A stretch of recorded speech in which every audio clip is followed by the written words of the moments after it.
Hello, can everyone hear me? My name is Beth and I am going to talk about how professionals can help young people who use communication aids.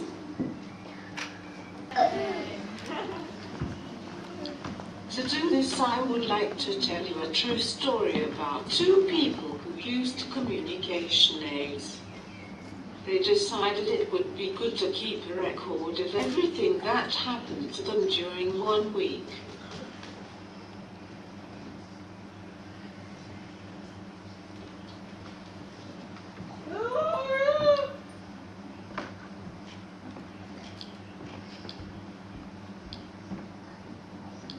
In their homes, they had good relationships with their families. This meant they often didn't need to use their devices as their body language and gestures were understood. In fact, it was quite a quick way of communicating, quicker than using a communication aid, especially when they were tired.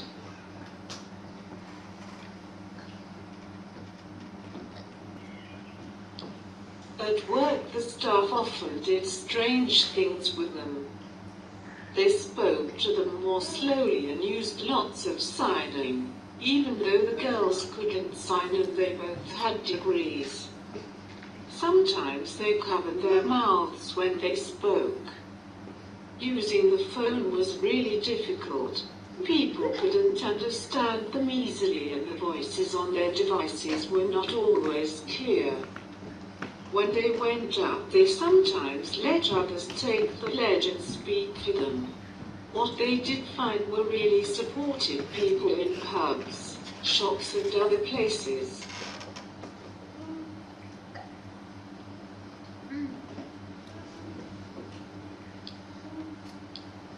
Because it was so tiring using a high-tech communication device, the girls both found they were doing the same thing. They were asking 3 questions before deciding to speak. Is it important? Can I be bothered? And have I time to prepare what I want to say? Only if they had 3 yeses did they use their devices.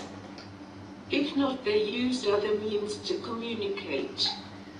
Oh, and they both did not always bother with good sentences. Getting their message across was more important.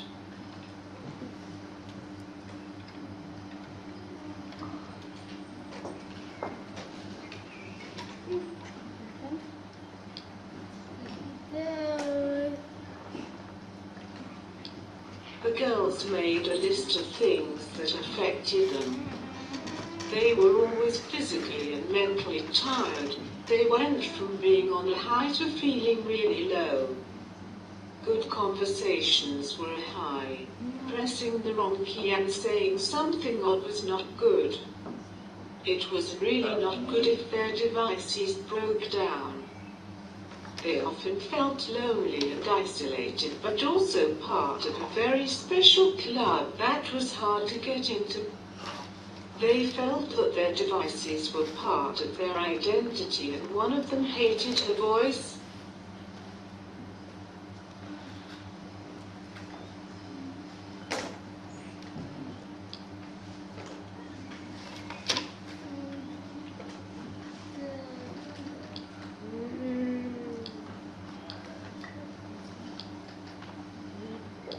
So were the girls.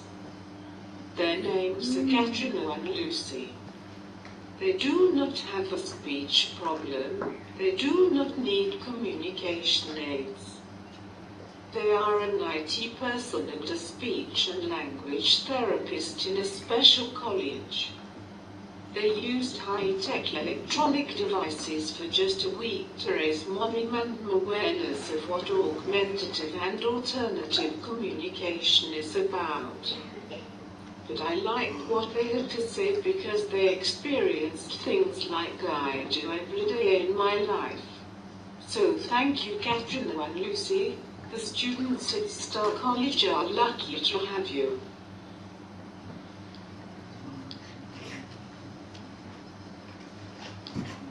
My top tips come from lots of work done in sessions of one voice, and lots of this is on the D, V, D we made, but it seems the tips might be the same for many people who use augmentative and alternative communication. My communication is much more than my device. Please, when you talk to me, remember to treat me as an equal.